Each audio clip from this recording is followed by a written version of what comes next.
Welcome to the Unpacking It podcast with Bryce Johnson. It's a show that unpacks sports, faith, and life with intriguing guests from the sports and entertainment world.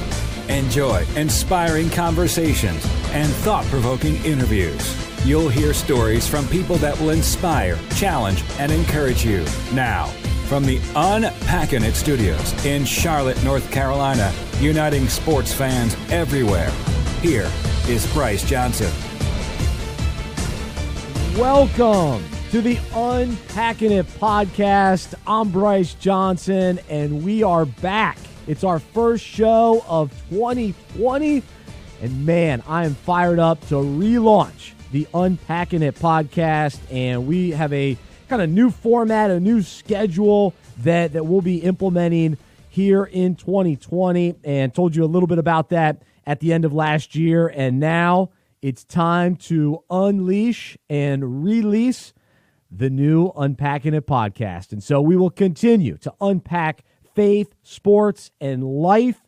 And Monday's show is now going to be a little more focused on sports talk as well as, life talk, and we'll talk fatherhood and marriage and the big stories in sports.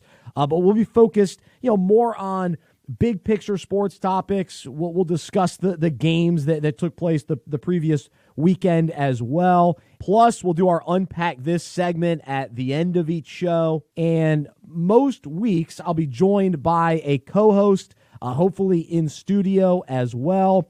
And then Tuesday shows and other shows throughout the week will be a little bit more interview focused. And so those will be the guests that you've grown to love and appreciate over the last 7 years that we've been doing the Unpacking It radio show and all the incredible guests that we've had on over the years. So we'll continue to do those interviews with athletes, coaches, and broadcasters, and those will still be the Unpacking It podcast, but those will be kind of a different format than what we do here on Mondays. This will be a little bit more free-flowing, just discussion, and so I'm excited about our co-host today. We'll welcome him on in just a moment. But also, this show, we want to have plenty of audience interaction. We need you to help us with this show. So sending in your feedback, your questions, some of the questions that we'll ask, and your answers will be huge, just as we kind of frame and shape what this podcast will become ultimately. And so, bear with us as we try some different things, adapt, and want this to be a show that you look forward to, releasing every Monday, and hopefully you'll participate with us in the discussion by sending emails and leaving comments on social media, and then also helping us grow this show and sharing the show and letting your friends know, hey, this is a podcast that I listen to, and then also leaving reviews on Apple and anywhere else you listen to podcasts. So all of that is a part of this kind of relaunch of the Unpacking It podcast. And what better week to do this than the day after Championship Sunday in the NFL playoffs. We've got a tremendous Super Bowl matchup coming up in a couple of weeks that we'll talk a little bit about today, and then we'll talk even more about next Monday. But let's say hello to today's co-host in studio. You know him, you love him. He's Nate Salley, former Carolina Panther, former Ohio State Buckeye, and the host of the Audible Minute that we are now releasing in this podcast feed. So hopefully you've listened to the last two that have been released, and 2 or 3.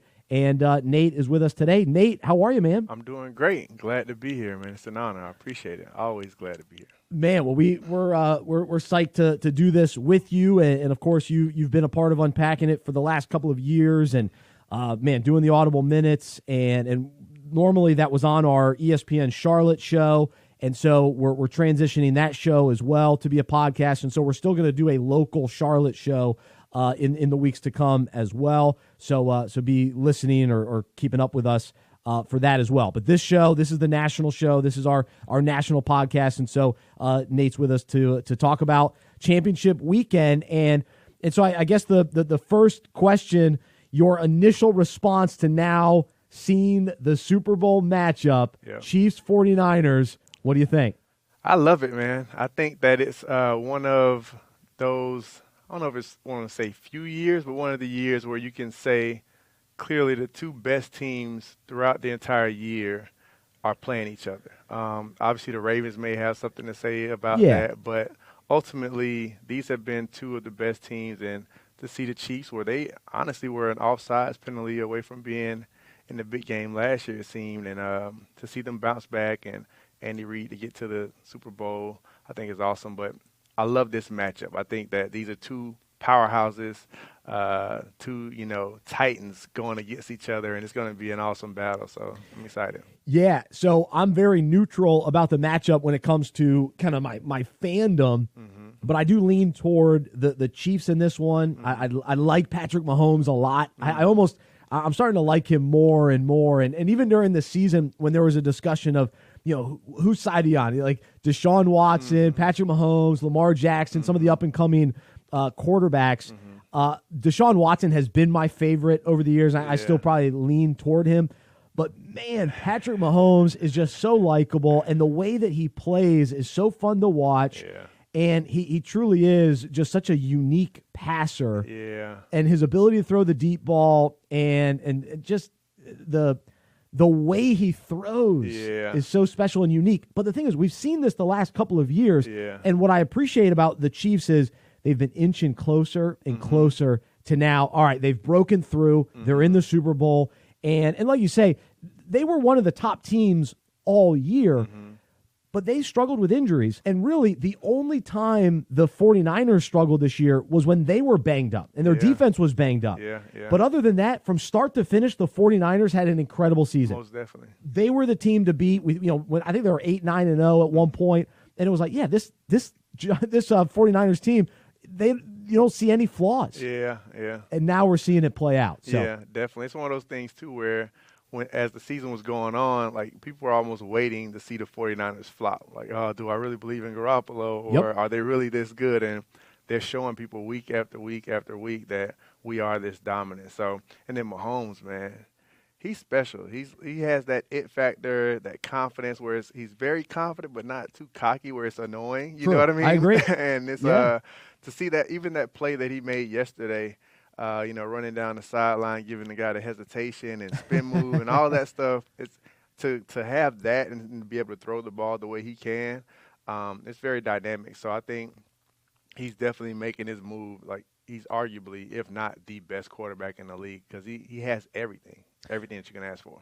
Two things on that. So I was listening to a debate this morning on Get Up on ESPN, and they were kind of going back and forth. And we always do this. We want to jump to conclusions. And, Patrick Mahomes, he has the chance to be the greatest ever. And it's always very dramatic. But his skill set does, lead you to believe that, man, what he's capable of doing throughout his career. He's still only 23 years old. It's scary. And where he's at with his game already, it's understandable. But he's still got a ways to go to continue to develop and do it year after year. That's what we respect about the great quarterbacks. That's why we love Tom Brady, because he did it for so long, year after year. Drew Brees and Peyton Manning and all these guys, they're not one-hit wonders, and it's not about a short career. Maybe like running backs, they're seeing, hey, can you have 6 awesome years? You become a legend. Whereas quarterbacks, it takes so long. So we're still early with Patrick Mahomes, but the fact that he's already in a Super Bowl is impressive. But also, I think it's always important to consider, too, with Aaron Rodgers falling yesterday. He went to the Super Bowl early in his career, and there was an understanding or a belief or an expectation that, he'll be back a ton. We'll get used to seeing Aaron Rodgers in the Super Bowl. And he hasn't been back. So to think that Mahomes will just be back every year makes it we got to soak in what he's doing right now, this opportunity, to make the most of this opportunity. And I lean toward the Chiefs, so that's what I'll be pulling for, but we'll talk more about that next week. All right. But then you mentioned that play that he had, it's kind of a defining play, that run, that touchdown run for him. And he deserves a ton of credit. The athleticism, it was amazing. But for you, as a former safety, as a former defensive player, you know what my takeaway on that play was? That defenses are scared to tackle and hit the quarterback so much that they now allow them to have amazing plays that they actually shouldn't have. Yeah. The defense was there. Yeah. And sure, Mahomes made a miss, but those guys weren't even really trying to tackle him, it seemed. Especially on the sideline piece when he gave him the hesitation. Yep. It's like once you see a quarterback going towards the sideline, it's like a fear in us now. Like, man, I'm going to get a fine or we're going to get our team a penalty in this huge game, and he doesn't go out of bounds. So that's the exact reason why guys, would aim and try to blow somebody up on the sideline is because some guys may act like they're going out, but they're not. So I don't know. It was an amazing play on his end, but I do get where the way the game is called now causes defenders, especially aggressive defenders, to hesitate and be hesitant. And all you need in this game is that little bit of hesitation, which is exactly what he gave the guy on the sideline, and it leads to 40 more yards later, he's in the end zone. So, man, it's tough I'm probably glad I'm not playing right now because I would have a lot of penalties, man. Yeah, and you could second guess now, like, the Titans in that situation, it would have been worth a penalty because it would have been just a short yardage penalty because he was so close to the goal line anyway, and ultimately Mahomes probably would have scored or the Chiefs offense would have scored anyway. But to watch a play like that, sure, we're amazed as fans, and it's like, oh, what an unbelievable play. But then you look at the bigger picture, like, wait a second. Why didn't the defense tackle? It's not that they can, or it's not that they aren't good enough. Yeah, because they have a great defense. They're great defense. Yeah. It's just that hesitation that you talk about. That to me is a little bit of a bummer because it almost takes away from a great play like that even. Yeah. We want to see great defense going to hit a guy and then making a miss. Yeah. I kind of see both sides too, though, at the same time, just because the guy who was going after him was kind of going full speed. He just gave him a great little hesitation move. Like he even gave him it was like a no look, like a basketball crossover. That's how he played. That's how Mahomes plays. It was like a lot of fun to watch that. So I don't know. I almost wonder also. I feel like for the other guys who were in pursuit, though, I've never seen the angle of everyone, but I wonder how that looks because I'm pretty sure some guys were like jogging, thinking that, hey, he's going out of bounds, and then like, oh no, he's not. Then they picked up, they get regained their speed. So that could have played a major role in that play as well. So yeah, great play on his part. Though. Don't take away from it. No, exactly. I don't want to rain on his parade, but he's amazing. He's a stud. Easy to root for. And so the Chiefs side, that storyline, we'll talk about Andy Reid in just a little bit here on this podcast. But then also the 49ers getting to the Super Bowl, following a season last year with Jimmy Garoppolo being injured, not winning many games, getting another high draft pick. And the one person in all of this for the 49ers that stands out to me is John Lynch. And so I go back to the GM and the hiring of John Lynch because here he was one of my favorite guys in the booth. Yeah. So an analyst every week with Fox. And then, kind of out of the blue, the 49ers go, yeah, he's our guy that's going to rebuild this team and hopefully bring in some success for the 49ers. And I liked Lynch, knew that he knew the game. But for them to so quickly turn things around and to go from, when John Harbaugh was there, or Jim was there, Jim brought him to the Super Bowl and had some success. But then after him, it was Jim Tomsula and Chip Kelly, and it was not looking good. Right. And to kind of recover from all of that so quickly and to draft as well as John Lynch has drafted, and then the signings have been so key too. Tevin Coleman, bringing him in from Atlanta. Coleman got hurt yesterday, which allowed Mostert to have a huge day, but Coleman has been a contributor all year. Richard Sherman, going and getting Emmanuel Sanders, Deebo Samuel. I mean, all these, and then the defense from their 11 starters, then their 11 backups. They're so loaded on defense. It's unbelievable. And so I just give John Lynch a ton of credit and give the 49ers and I guess Jed York, whoever ultimately said, yeah, we should go get John Lynch as our GM. Right. It's remarkable to me. It just seems like one of those things is almost like a perfect storm, right? Everybody's just in the right place at the right time. It's the right situation. And I don't know, it just makes you wonder, even though I know you mentioned you may be pulling for the Chiefs, but it's like, is this one of those years where it's just like, this is just meant to be for them? Well, so I don't like to say, like I was just saying, I don't want, they're going to be back next year and we assume or make it easy. But I don't know how you could deny that with the 49ers and the way that they're built because they've already paid their quarterback. Yeah. So Garoppolo already is under contract and they're here. Right. Whereas Mahomes is going to be due for the big contract. Yeah, he's going to get paid. And that's going to change things. So now all of a sudden some of those weapons you can't bring back. Right. Now for the 49ers, it's will they be able to keep all those young defenders who will be up for big contracts. Yeah. But man, I mean, even the backups that come in and they don't seem to miss a beat. Yeah. And so I just think the way that they're constructed versus the way the Rams were constructed last year, because what did the Rams do? They went out and got a bunch of big-name guys and a lot of veterans toward the end of their careers, the Ndamukong Suh and Talib, those kind of guys, and it wasn't really sustainable. And they probably overpaid for Goff, overpaid for Gurley, and what do we see this year? They're not back. So to me, the 49ers are built a little bit differently, a little bit better to sustain success. I agree. So I agree. And Shanahan's a young coach too. Yeah. They have a lot of young studs, and like you mentioned, quarterback's already paid. It just seems like a great foundation that they have right now.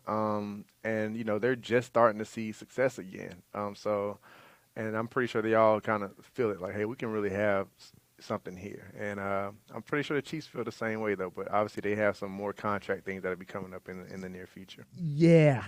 and their defense has come on, and they're playing a lot better. And their ability to stop Derrick Henry yesterday was a big statement, and it was impressive and somewhat surprising. I guess it was almost like going into the game, you'd think the Titans would run the ball well, score. I just didn't think they'd be able to score enough or, just be able to keep up with the high-powered offense. And it kind of ended up that way. But Henry's still under 100. But they got off to a solid start. They did. To jump out 10-0, and the Chiefs have done that twice. That's one thing I think they need to, focus on trying to avoid. And I think that's kind of scary knowing that they've started off that slow and still been as dominant as they've been in their two playoff games so far. But I think that's going to bring an added sense of urgency. If there's anything that Andy Reid can kind of point to, is like, hey, we have to start faster, especially against this Niners team. Yes, that's going to be crucial. All right, a couple other just thoughts and observations from the weekend and from this matchup coming up in the Super Bowl. Seeing Mike Shanahan hand the trophy to his son, Kyle Shanahan, the NFC Championship trophy, I thought was a really special moment. And it's just so rare, even and surprisingly rare, that you would see coaches from the father-son duo at this level. We just saw here in Charlotte, Carolina Panthers, Norv Turner, Scott Turner. They were coaching together this year, and so that was a unique, special situation. We've seen Bum Phillips and Wade Phillips. They're the only other father-son to even win a playoff game. So to me, that's just surprising to think back. Like, wouldn't there be more of a handoff over the years? And maybe we've seen here and there Bill Belichick and his son coach together. So that's special, but we don't know the level of success his son has really had yet because he hasn't done it away from him. But for Kyle to do it, on his own, learn from his dad, a Super Bowl winning coach with the Denver Broncos, winning 2 with them, and Kyle to do this at such a young age. A big storyline will be Kyle coaching in the Super Bowl as the offensive coordinator with the Falcons during their devastating Patriots game. crumble against the Patriots. So that'll be interesting if that, I don't know, weighs on him. He'll have to answer questions about that, I'm sure, this week. But I thought that was just a special moment, and it made me wonder or question, why aren't there more coaches of sons of former coaches? Is it because they've seen the toll that it takes? Yeah.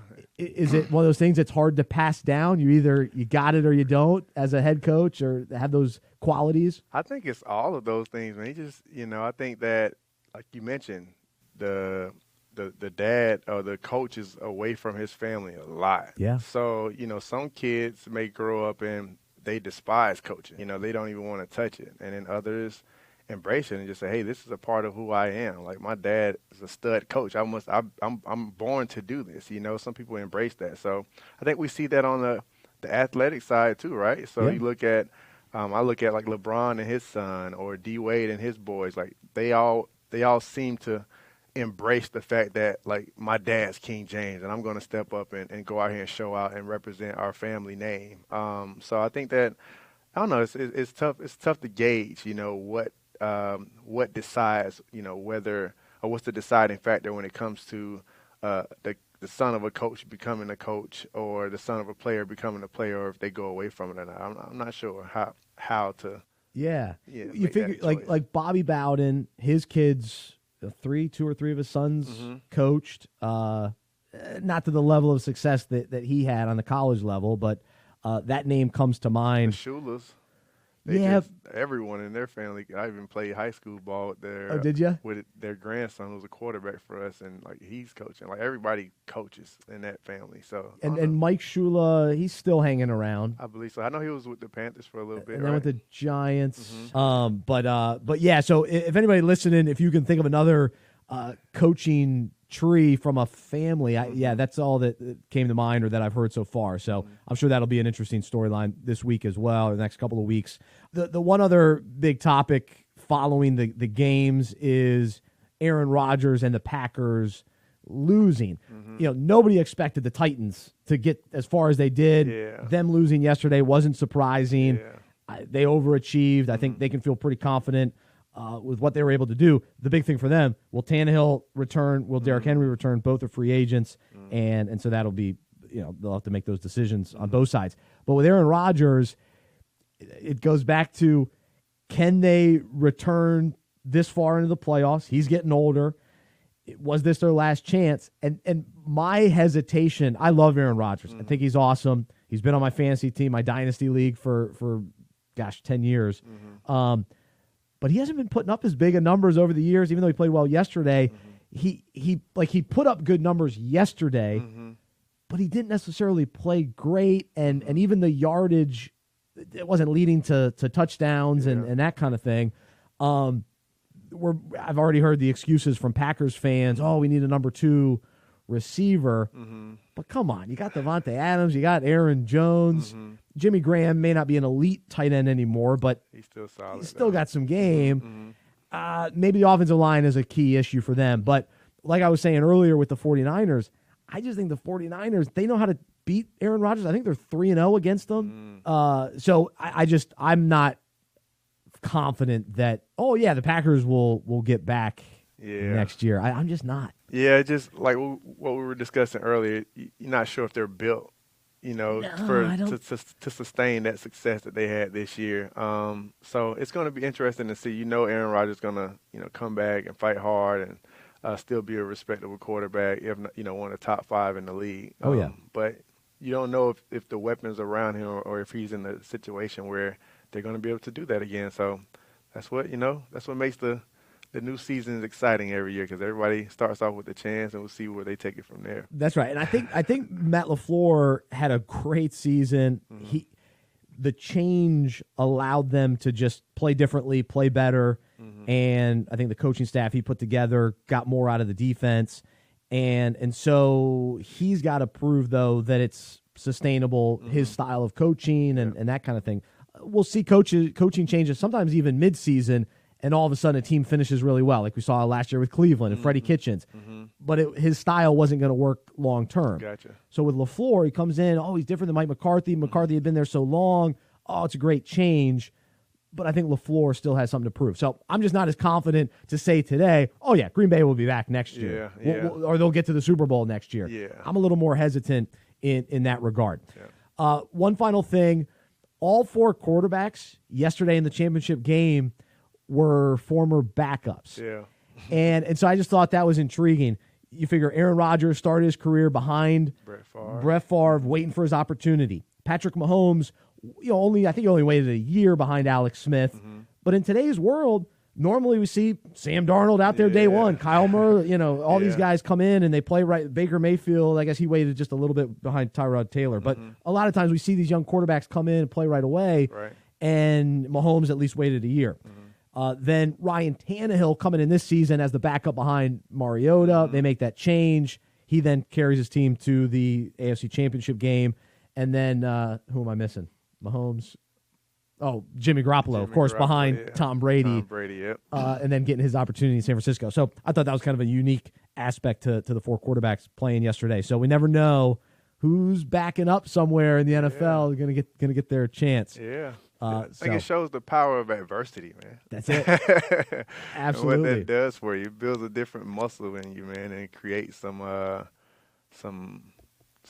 courage that you need sometimes to get over that hump, Patience, waiting. Yeah.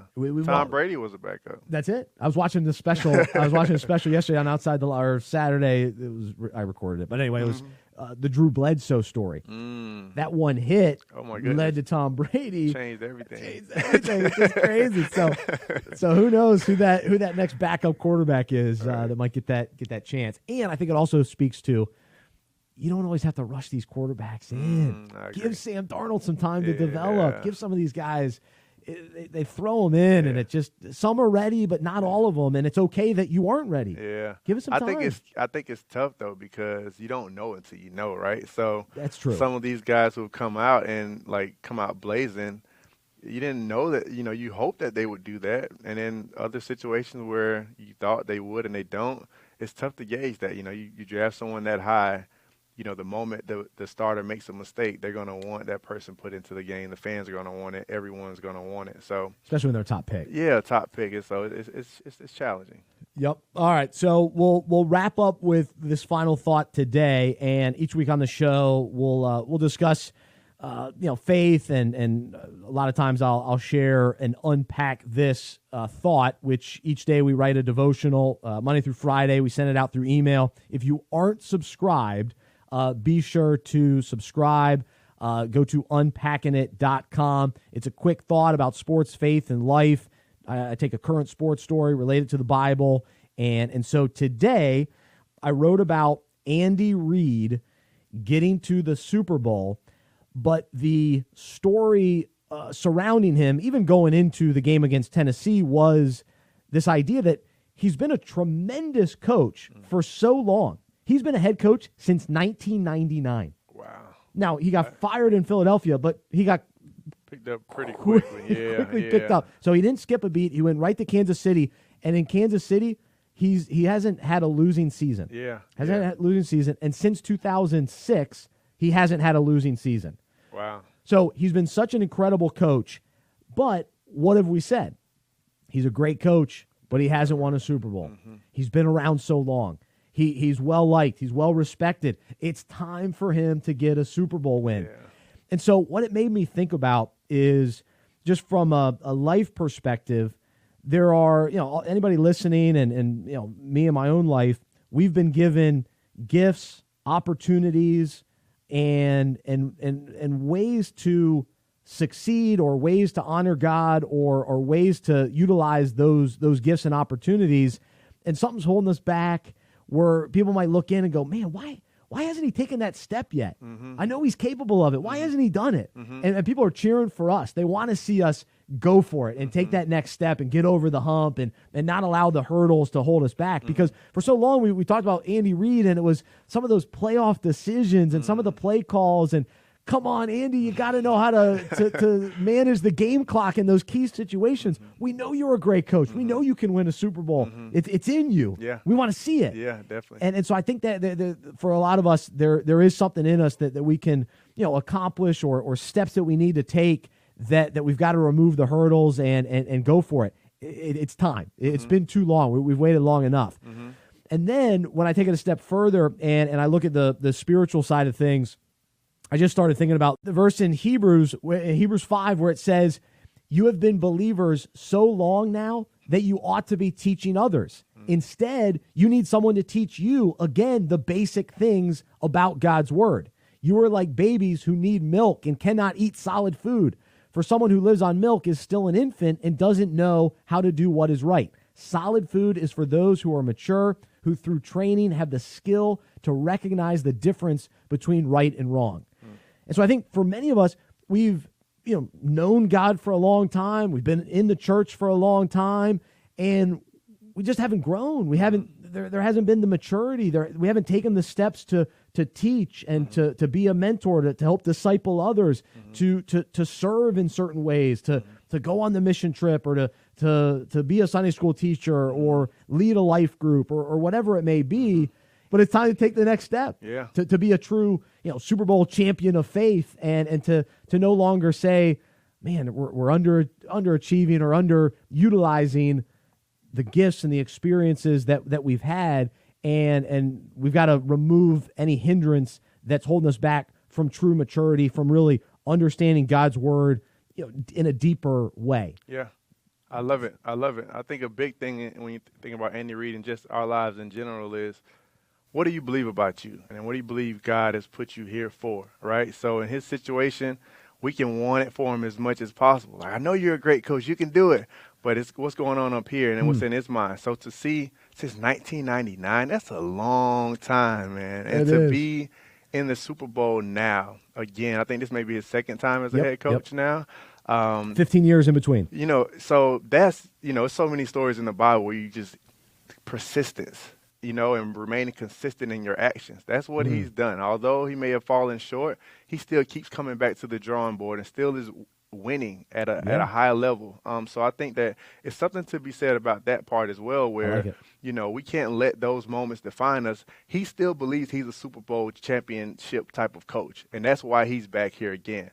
A lot of people would have quit a long time ago. A lot of people have quit. There have been a lot of coaches shuffled in and out since he's been in the league. So I think that's what separates him, and I think in our lives, that's what separates us. That's what's going to be our differentiator. Like, the people who see true success and the people who accomplish their goals, they have their mind set on it. They don't quit. It's not an option. Like, there's no plan B. There's no plan B for him. He's not like, oh, maybe I'll go and do something else. Like, no, I'm going to coach, and I'm going to be a Super Bowl champion someday. And, I definitely hope that he pulls that off for that reason alone. I love stories like that, and we all love the underdog. So, I think it's something to be said about that, about not quitting and being persistent and not allowing anything else to be an option. When we understand what God put us on this earth for, there are no other options. Right. We go all out. And one last thing, I do these workouts called HasFit, right? And I don't know if it's sponsor or whatever, but but I do these workouts, right? And the guy who does the workouts, who leads the workouts, the trainer, he always says this one thing. He said, there's no elevator to success. You got to take the stairs, right? And it's something that just stands out to me as we think about that. And in this world that we live in, everything's about instant gratification. I got to have it right now. I needed it yesterday. But we got to take the stairs, man. It's one step at a time. It's being consistent with those actions. And like I said, for that reason, I would love to see Andy Reid get a Super Bowl for sure. Oh, that's awesome. No, I love your perspective and thoughts on the Andy Reid story as well. Definitely check out unpackingit.com if you haven't subscribed to the devotional, and you can go read what I wrote about Andy Reid. But I ended it this way. I said, we are all at different stages of our spiritual journeys, but for those of us who have been, or those of us who have had a long tenure of faith, let's make sure we're maturing, teaching, and deepening our reliance and understanding of God and his truth. And so let's not stay in neutral. Let's not remain as regular season winners or, divisional round winners. Let's continue to push and continue to, desire that Super Bowl level of faith that through God's strength and through his power we're capable of having. And so it's just like you say, we got to believe that we're capable of that. Because a lot of times we'll buy the lie that, I can't teach, or I don't know enough about the Bible. Well, the challenge is we got to learn more about the Bible, but we can still teach with what we already know and then continue to add to that. I think that even goes to your steps. Okay, great. We know John 3:16. Let's understand that. Let's unpack that. Let's have a deep understanding of that. But there's a lot more. God's given us his word, and there's so much truth and so much to learn and for ourselves, and then to be able to teach that to others is powerful. So something to unpack today. Thanks to Nate Salley. Appreciate it, man. Thank you, man. I love it. Awesome hanging here in the Unpacking It studios here on the debut of the kind of new and improved, hopefully, re-release of the Unpacking It podcast. Would love to know your thoughts. You can email me, Bryce@unpackingit.com, and we will talk to you later this week with some interviews, hopefully, and then also on Mondays. We'll talk more Super Bowl next Monday, and look forward to that. I'm Bryce Johnson, and I'm a sports fan who follows Jesus. I believe in the good news that he died on the cross for my sins, he was resurrected, and through faith, I have been saved by his grace.